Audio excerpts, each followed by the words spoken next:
Hey YouTube and students, welcome back.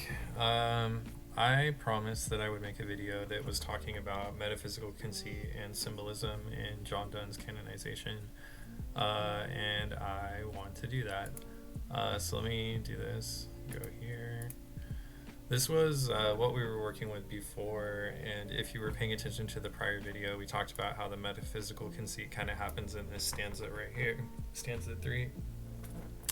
And I kind of marked a few things. I said if I was going to talk about metaphysical conceit, I'd probably use this quote, even though it seems like the least substantial of all of these.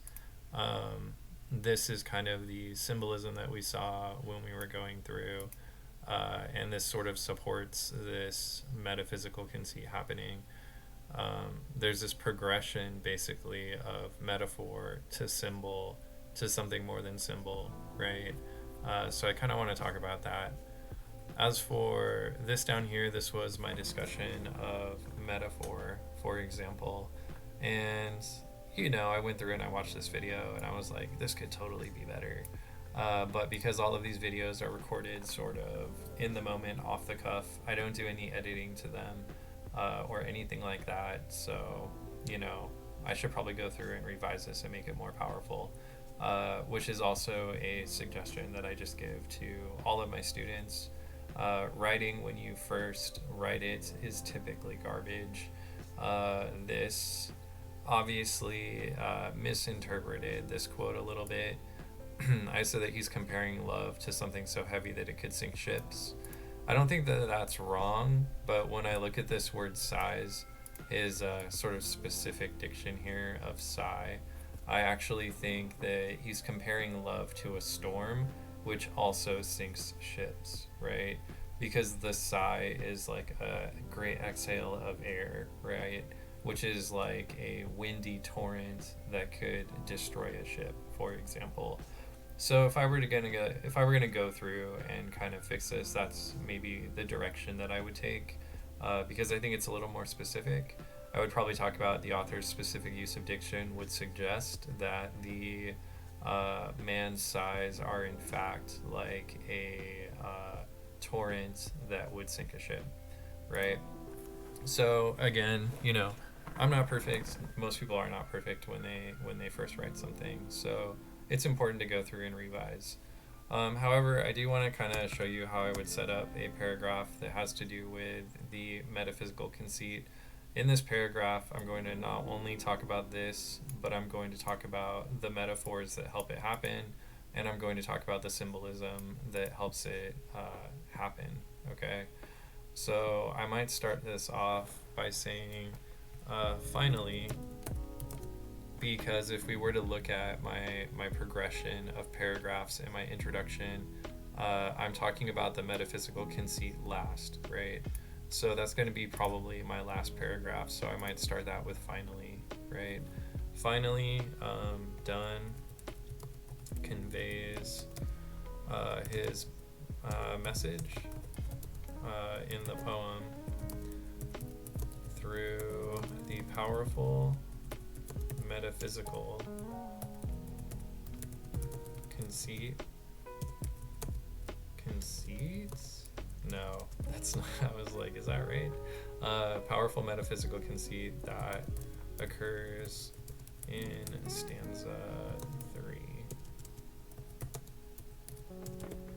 No, 3. I don't know why I keep wanting to put the number 3. You shouldn't. The rule is, anything under 100 should be typed out.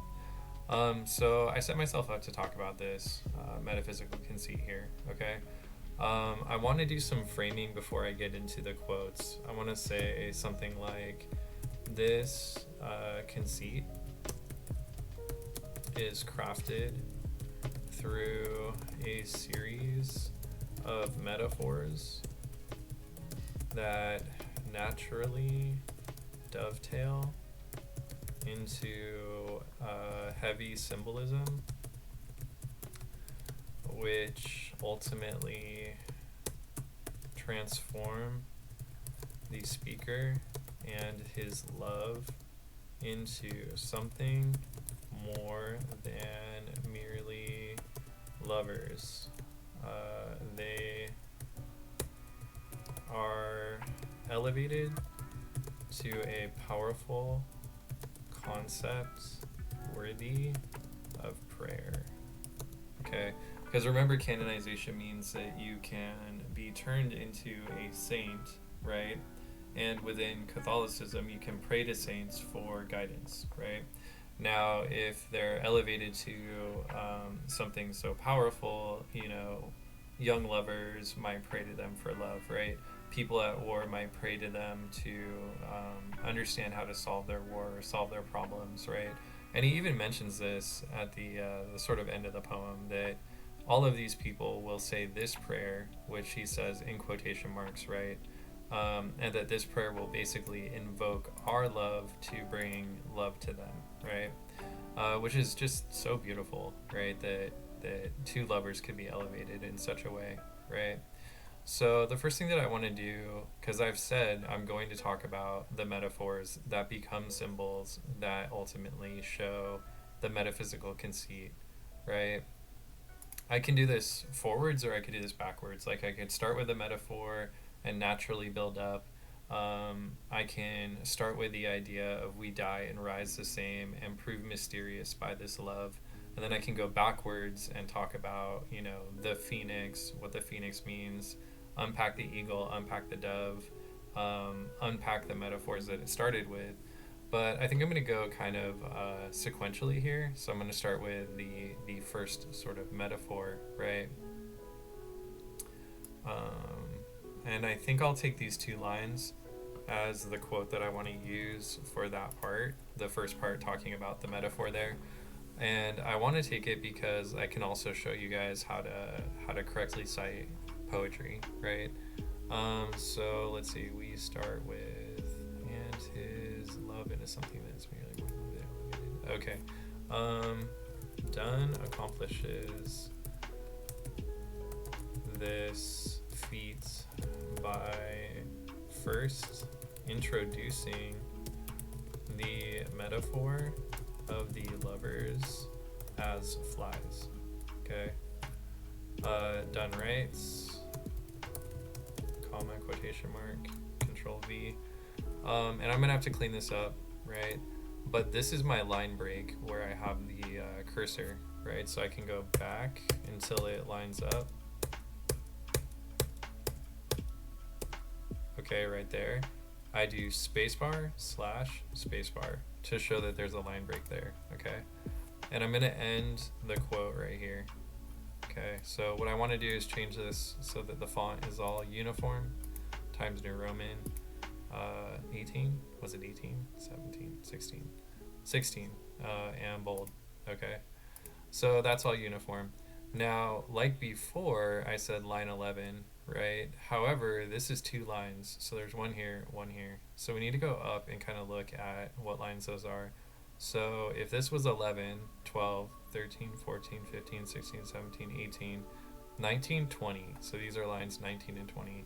So we're going to actually put parentheses, 19 to 20, end parentheses, and period. Okay? So we're saying Donne writes this, right? We want to say, because we've already said that he establishes the lovers as flies, we want to say something about that comparison, right? So like, how is he making the lovers this way? He actually says that, so in these lines, Donne tells his adversary, the person he's arguing with, right, that he can easily compare he and his lover to flies. This comparison begins as loathsome, or something that we shouldn't like, because flies are typically unwanted, annoying creatures that feed on feces. Okay, so we talk about our how section. How is John Donne doing what he's doing? Okay, what did I make that before? Green? All right, I'll make it green, just to have uniformity. All right, Now we got to get into like, why does he do that? Ultimately, whoa, no. What's my next color? Blue? All right, here we go. I hate you. Here we go. Ultimately, these flies are subsequently compared with tapers or flames, so the audience can imagine the flies exploding with light, almost like fireflies might. I don't know if John Donne would have been aware of fireflies, but we are, so we're going to kind of talk about it. Almost like fireflies might. This moves the unpleasant metaphor to something beautiful. Okay. Now we want to kind of get into like some sauce, right? And we also want to bring it back to our thesis statement. So, for example, our thesis statement is saying that love is one of the most important things that people can do. We could probably say this transfigures. Transfigures? Is that a word? I'm going to go with it. This transfigures the flies from detestable to illuminating, showing that love is in fact worth while. Okay, so what is that? One word? There's no way. It is one word. Wow, I didn't know that. Learn something new every day. That love is in fact worthwhile. So I brought it back to my thesis statement. Right now, I want to kind of add some sauce here. Right, something that like talks about Donne or talks about something outside of the poem, maybe. All right. So what did I make the sauce before? Burgundy, I think. Let's do that. So through this, what? Why? There we go. I'm not hitting that space until after I get done with the word. I don't want it to change color again. Through this, oh, that makes no sense. Through this evolution of the flies, through this death of the flies by flame, Donne may suggest that love can turn something that is mostly associated with decay into something mostly associated with life. Beautiful, right? So that's just talking about the flies and their metaphor, right? Now I want to move into how those flies actually end up becoming symbolic, which is something that's like a metaphor on steroids, right? With my 11th graders, I actually talked about symbolism, right? And I gave the example that when we use a metaphor enough, right, comparing something to something else, and we use it enough, it ultimately becomes a symbol, right? Because whenever we were to show that thing to somebody, they would immediately associate it with whatever it is that we've been associating it with, okay? So like, for example, a white flag is the symbol for a surrender, right? And, you know, we've associated the color white with like peace and stuff for so long that probably that became that symbol, right? We have associated like birds of prey with countries for like so long that it was just a matter of time when America was founded that we had to choose our bird of prey that would represent us, and we, you know, chose the bald eagle. probably because the regular eagle was taken by someone else. I think Mexico has it on their flag, right? So we had to have our bird of prey, right? So certain things, because people compare them so often in writing and just in conversation, end up becoming symbolic of something greater, right? It's not like symbols just come out of nowhere, right? For example, the other example I use is that the Tibetan good luck charm, the I don't know how to say this and not illustrate it, but the swastika, for example, is the Tibetan good luck charm, but facing the other way. So Adolf Hitler essentially inverted that symbol from something positive into something that basically meant the opposite, right?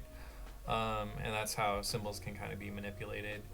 However, in the text, I'm going to probably transition here to get to my next talking point. So let me switch the font to black.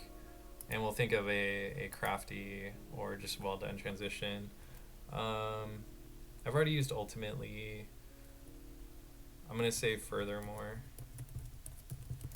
This metaphor is then elevated to the level of symbolism by comparing the flies and their immolation to birds of prey and birds representing, I'm gonna just, no, screw that, immolation to an eagle and a dove. While Donne is doing this, he is also positioning the symbol of the phoenix through the use of the flames on the flies. The flames immolating the flies. Because we can imagine that those flies fall into the earth, right, in flames, and that they rise as this beautiful phoenix, right, which is kind of this sort of beautiful transition, right? So now I want to talk about the symbolism of the eagle and the dove, right? I'm going to actually pull these three lines to talk about because they all sort of work together as these birds that fly and are substantial, right? This is seen, I'll show you guys another trick right here. This is seen in lines, let's say we stopped at 20, so it'll be 20, 21, 22. So 22, 23, and 24, right? In lines 22 to 24, where Donne compares the immolated flies to several symbols. And I won't go into what those symbols are really, okay?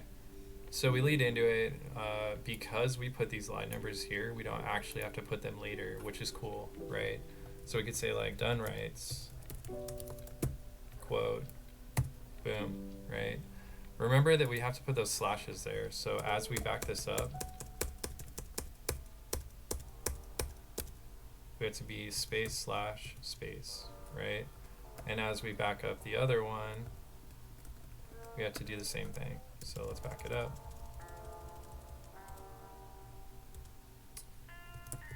Okay, like that. That lets our, that lets our reader know where those line breaks are if they were to want to look this poem up or something like that. Or if they wanted to read it out loud and get the same sort of cadence that they're supposed to get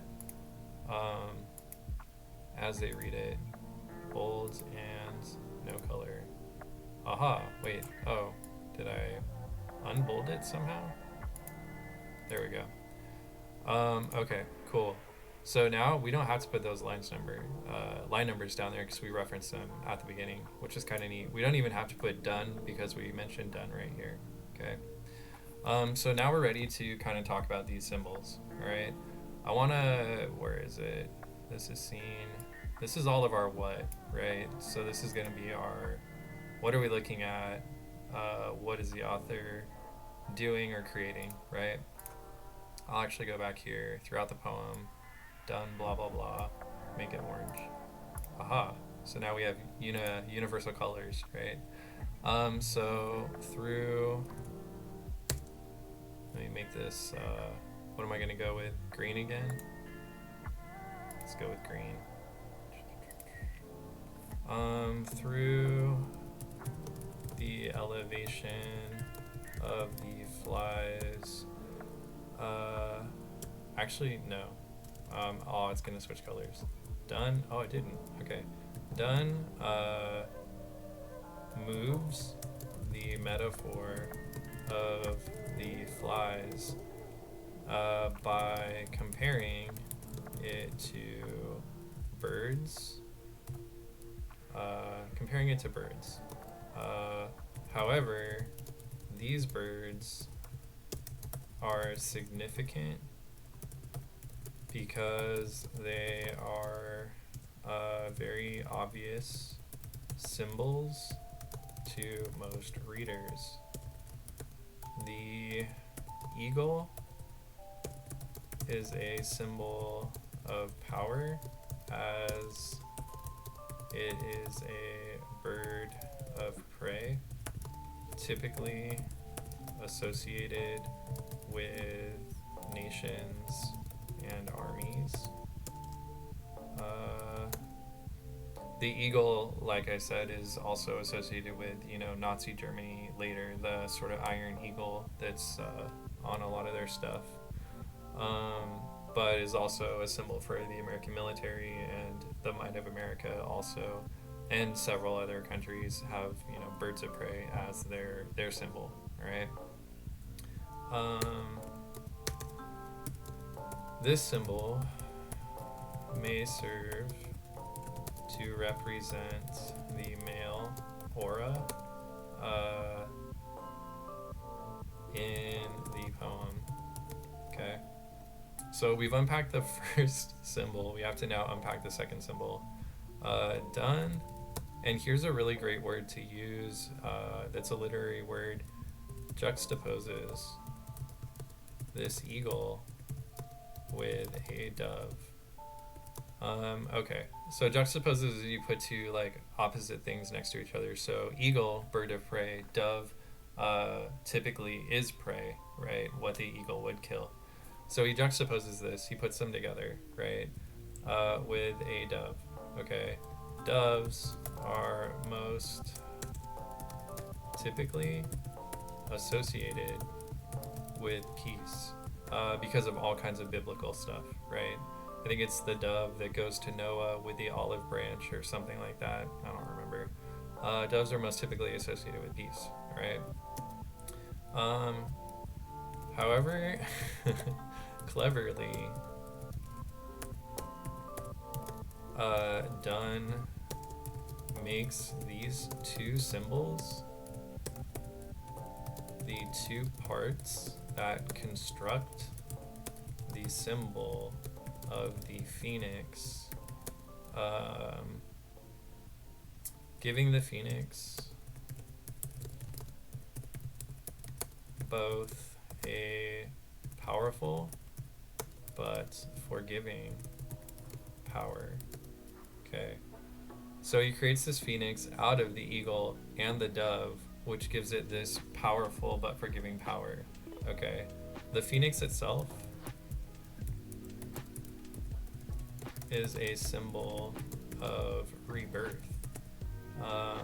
and the speaker is demonstrating his own rebirth with his lover. I'm going to put that with commas. With his lover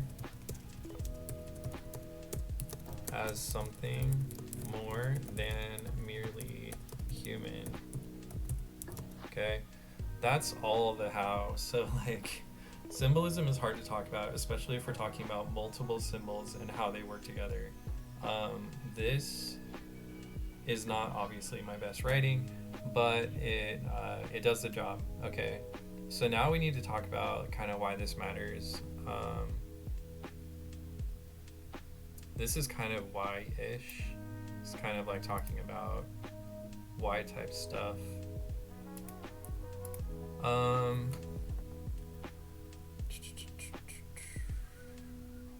Actually, I need to talk about like the metaphysical conceit. Let me make this green. So this is still going to be green. All of these transformations create the metaphysical. Actually, do I want to finish this first? I'm going to finish it first. I'm going to finish off the symbolism first, and then I'll talk about the metaphysical conceit. So let's go back to blue, right?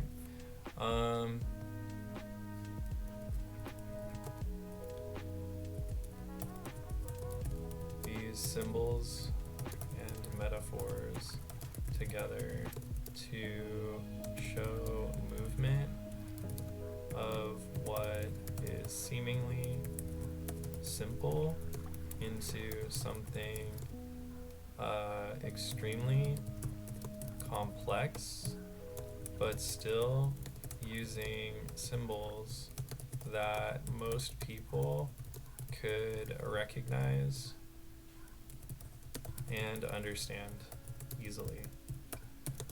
Which actually shows that he's kind of a badass at what he's doing, right? This demonstrates Donne's level of craft in that most readers could follow this progression in order to get the conceit. Okay, so most readers are going to read this and they're going to be able to visualize this in their mind. I actually, when I think of the phoenix, see this sort of yin-yang of eagle and dove in the center of the phoenix as it rises up, just because I think about Eastern philosophy and stuff like that. So that's my why for the section that has to do with the symbolism, right? Now, I want to talk about how the metaphysical conceit works, right? So I'm going to pull this line right here in order to talk about that. I'm going to make kind of a new thing. So I've basically introduced this idea, but I haven't ultimately like fully fleshed it out. So I've introduced the idea of the metaphysical conceit, how it happens, right? Donne's conceit, though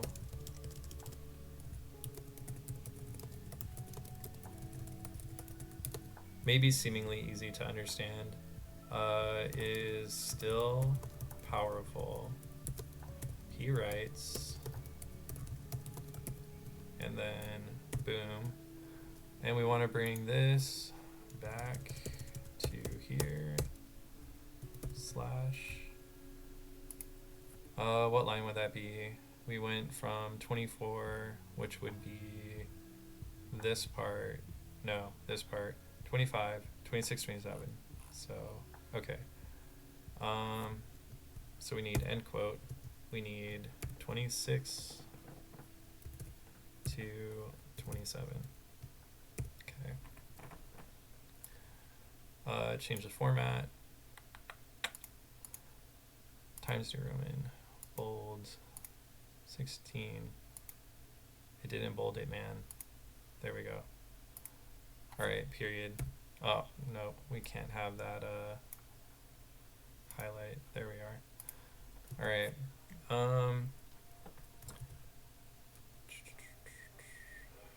The conceit takes the established symbols, which are created through established metaphors, and elevates them even further beyond symbolism to the level of, quote, he uses mysticism, mysterious, of something, quote, mysterious. Okay, I wanted to use the word mysticism, but I also wanted to use his word, mysterious, so I just switched the language around a little bit. All right, so this is kind of how the conceit is created. So I want to get green on that. Okay, why this matters, I'm going to switch to ultimately these. So it's green on the how, blue on the why. All right, blue. So blue. We just had a bunch of Y's, so I'm like, oh no, blue again? How did we get here? Through the creation of this conceit. Why do I always want to add a P there? Donne elevates the lovers to something far beyond typical human understanding. In fact, he states that they are mysterious, like perhaps God or the virgin birth may be mysterious.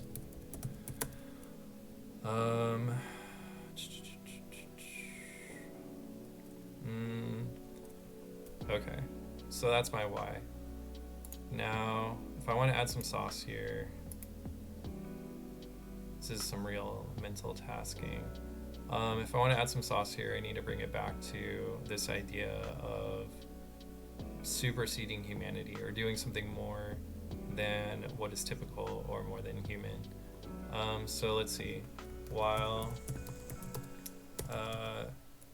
it may be that human nature is in fact brutal and unrelenting in its violence against this planet and each other, Donne proves that through love all things can be remedied.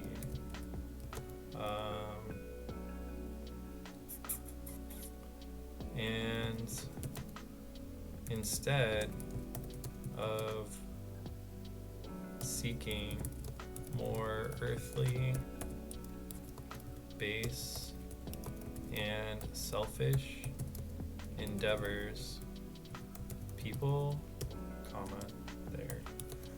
people should instead, no, I already said that, people should seek to love one another, as this is the only quality people possess to supersede the darkness within us all.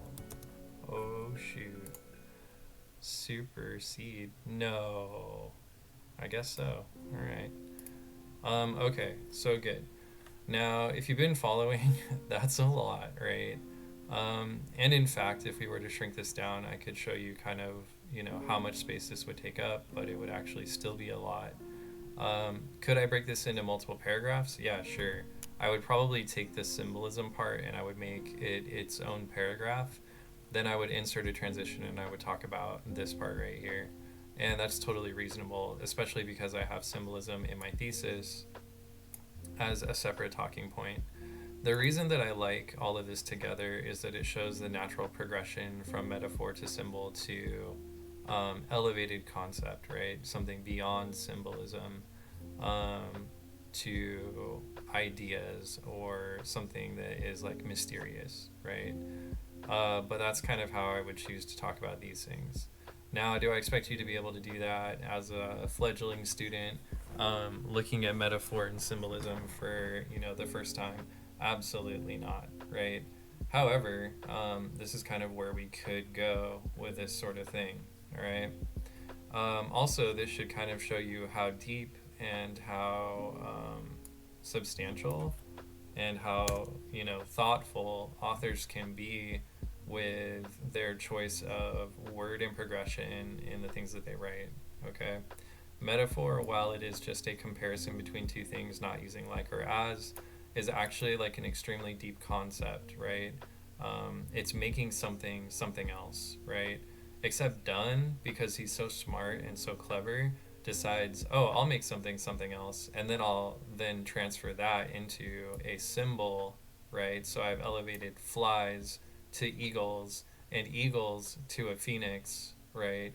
And then I've elevated phoenix to essentially beyond the realm of human comprehension, right? To mystical force that people can pray to, which is r- ridiculous on one end, right? Like he's taking something so simple, but he's showing the logical connections that like move. Flies fly, eagles fly, doves fly, phoenixes fly. People, if compared to a phoenix, fly. They rise from the ashes, flying to the heavens and becoming something, so beautiful that it is worthy of worship, which I think is just so out there.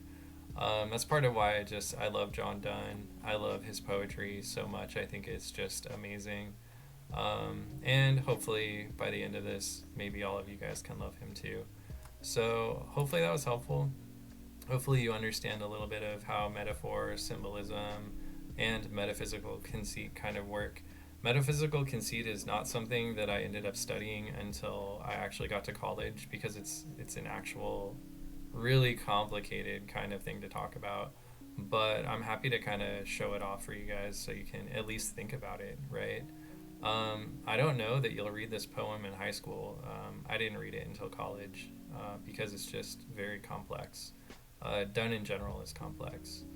But hopefully this was helpful. Again, like, subscribe, comment, get in on this conversation so that we can kind of exchange ideas, exchange help for each other, and, keep the whole literary thing going. It's been a pleasure. See you in the next video.